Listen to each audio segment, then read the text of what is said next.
Alright guys, in this video I'm going to be talking about my overall experience with the PlayStation 5 after having it and using it for about a week now. I wanted to wait until the PS5 was officially out globally before making this video, and today the PS5 is out everywhere and a lot of people are going to be experiencing it for the first time.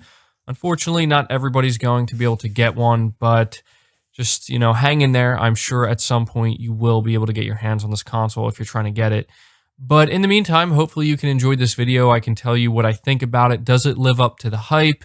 What stands out? Have I had any hardware issues? Anything like that? I want to cover all that in this video. So if you could do me a favor, hit the like button to help it out and show your support. Hit the subscribe button if you're new, and hit the bell notification icon as well.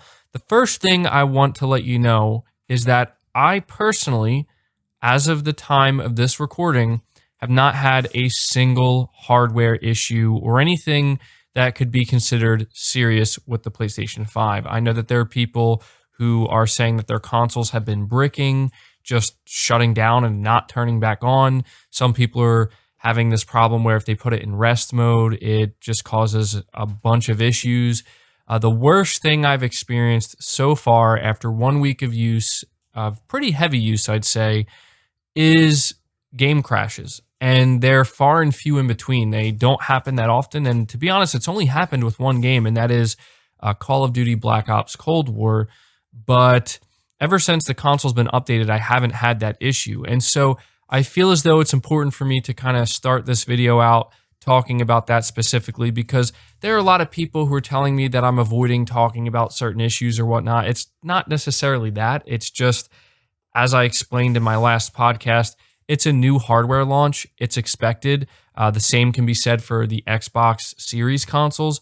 It's new hardware. There's going to be some issues, and what we hope for is to not see it become a very widespread issue, whatever it may be. And so far, I haven't seen, any reports indicating that there's like a serious widespread issue.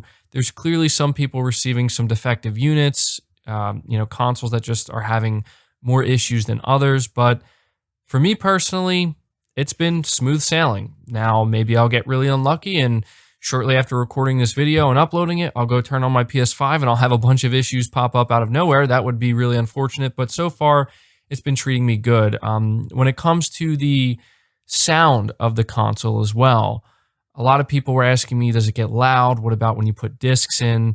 In my experience, the only time the PS5 gets loud, and I don't even want to say loud because it's not really loud, but the only time it makes noise, and I'm not kidding, for me personally, is when I put a disc in. When it's installing the game disc, it stays, loud until it's done installing. But if the game is already installed and I put the disc in, it only makes a noise for maybe a minute or two, and then it just stops. And occasionally it will, spin the disc again faster, so it does make some noise, but literally that is the only noise I've heard from my PlayStation 5. And let me tell you, it's amazing. It is amazing because after using the PS4 Pro for so long, it gets so loud. It's so obnoxious, sitting there in the main menu of certain games and just hearing this jet-like sound. Those days are gone, and I'm extremely happy for it, at least for me.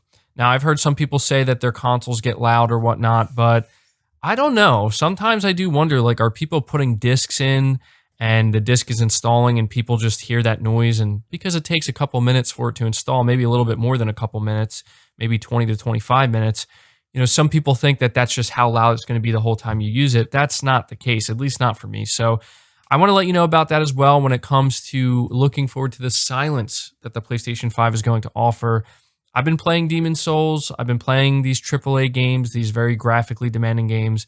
It has been completely silent. In fact, the other day I streamed for 4 hours straight playing Demon's Souls. The PS5 was silent the entire time. Not a single sound. So that's really good as well. Talking about my experience with the UI, I have to tell you, I am really starting to like the PlayStation 5 UI. That's not to say that I didn't like it when I first booted it up or when I saw it revealed for the first time, because you guys know I did.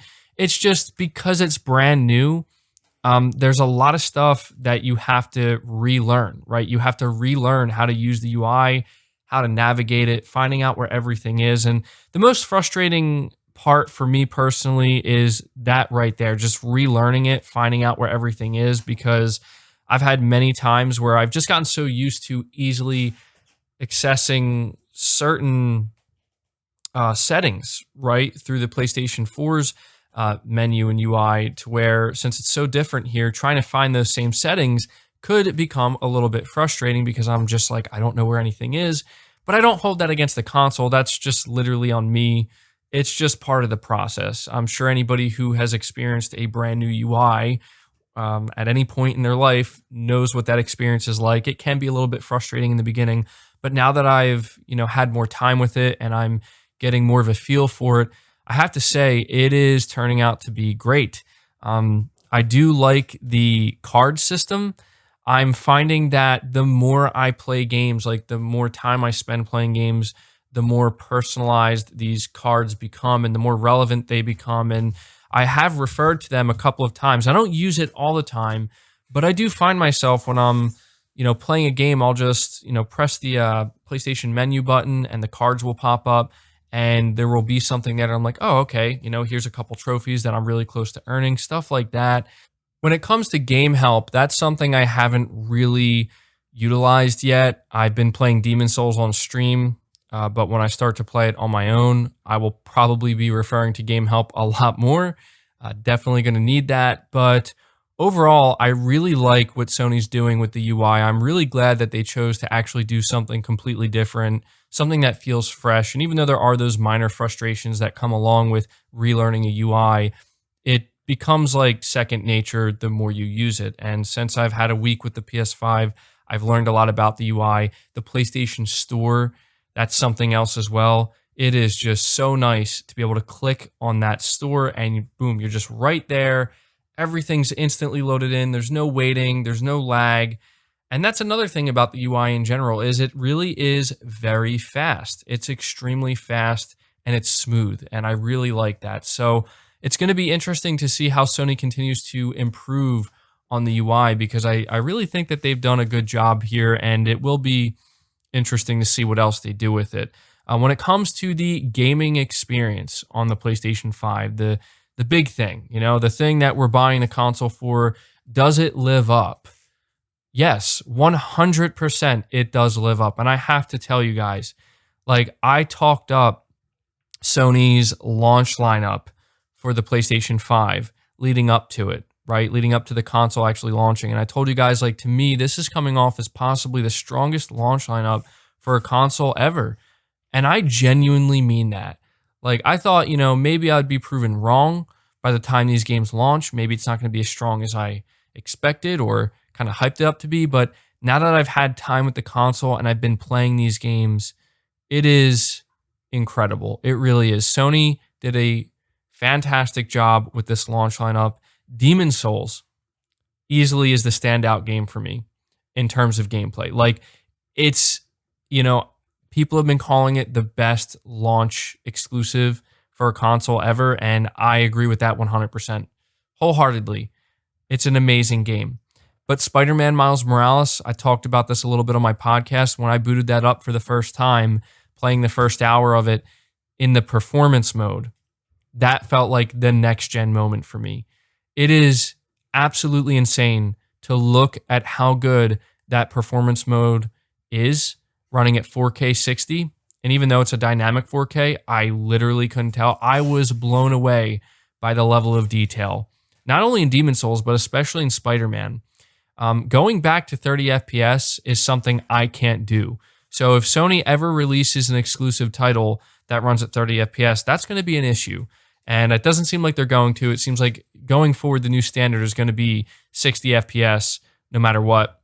At least that's my hope, because after playing these games at 4K 60 FPS, ray tracing or not, man, that feels like the next gen leap. And these games just feel so incredible to play. They're so high quality. It really is amazing. Astro's Playroom, wow. Wow, I am blown away by Astro's Playroom. I was not expecting that. I legitimately got a little bit emotional playing that game. I'm not going to lie right now. It kind of hit me in the feels a little bit. I don't know why. I don't even know why. It's such a great love letter to PlayStation and for PlayStation fans. And, It's such a well-crafted game, and the fact it came built into the console, that alone, I think for a lot of people would have been enough. But that's just one small piece of this launch lineup. And there's also Sackboy, which I haven't had the chance to play yet. I do plan to play it. I'm going to. I've been playing some Call of Duty. Runs great on the PS5. Looks great on the PS5. And so this kind of, to sum up my gaming experience on the PS5 so far, I haven't even played any PS4 games. It's been amazing. It really has been. These games are incredible. It feels genuinely like a next-gen leap, and that's what I was hoping for. I wasn't afraid, but, I think some people are maybe still afraid or were afraid that, going into the PS5 playing these games, it's just going to feel like, it's not much different, but between the games and the DualSense, and that's the other thing I have to talk about here, the DualSense, it really feels, it is a next-gen leap. Let me tell you, the DualSense is special. Okay, what Sony has done with the DualSense is the new standard. The DualSense is the new king of controllers, regardless of what anybody says. The technology that's integrated into this controller, the way it's being used, the triggers, the haptic feedback. After playing Astro's Playroom, and even honestly playing a game like Call of Duty Black Ops Cold War, I'm saying that game specifically because they actually fine-tuned the triggers, and there is haptic feedback for that game as well, but the triggers specifically, fine-tuning the weaponry and the way weapons fire, the way it feels to fire each weapon. This is the future of controllers, okay? Microsoft absolutely needs to adopt this technology. Every, company that makes a game controller needs to adopt, I should say, this technology because it's amazing. And so, we've been hearing for some time that the DualSense is going to be a game changer, and I am here to let you know it is literally a game changer. I know sometimes that term is thrown around loosely, but it really is. I literally can't imagine playing a game now without haptic feedback or without the triggers. And when you play something like Astro's Playroom, the fact it really puts it through the paces and it really just shows you like to what extent these haptics can be, utilized, the triggers, just how integrated it really can be. It's on another level. It really is. And that's just kind of crazy to me. And moving on from that, talking about the 3D audio, this is something I don't have too much experience with simply because I haven't been wearing the headset too much. The 3D Pulse headset, it's great. It just doesn't sit well on my head for some reason. A lot of headsets don't. But from what I've, experienced so far, the 3D audio is great. It's really good. Playing these games, the audio really does feel like it is kind of ramped up. It's not like mind-blowing, and to be honest, I don't think it's mind-blowing because it's something that you can't really appreciate to that great of an extent, if that makes sense. Like, I say this because I'm sitting there and I'm wearing my earbuds, which, I'm assuming the 3D audio is compatible with them. Maybe it's not, but regardless of that, I'm using my earbuds. They're high-quality earbuds. And I'm just sitting, I'm like, you know what? Like, this sounds incredible. Like, the sound effects, just the way everything, these subtle sounds that I'm hearing, it really does come through. So I just wanted to touch on that for a minute as well, because I'm sure people were wondering about that. And so, to kind of sum everything up, guys, my experience with the PS5 so far has been everything that I hoped it would be. I was maybe anticipating some things kind of letting me down, some things frustrating me, some things disappointing me. I will say, actually, because I know there's people probably wondering, do you have anything negative to say? I think Sony really dropped the ball with the built-in microphone in the controller. I was actually really excited for that. And it's not really that good. It's just not. I say this because when you're trying to use it, you're listening to the sound coming from the TV or your sound bar or your speaker system.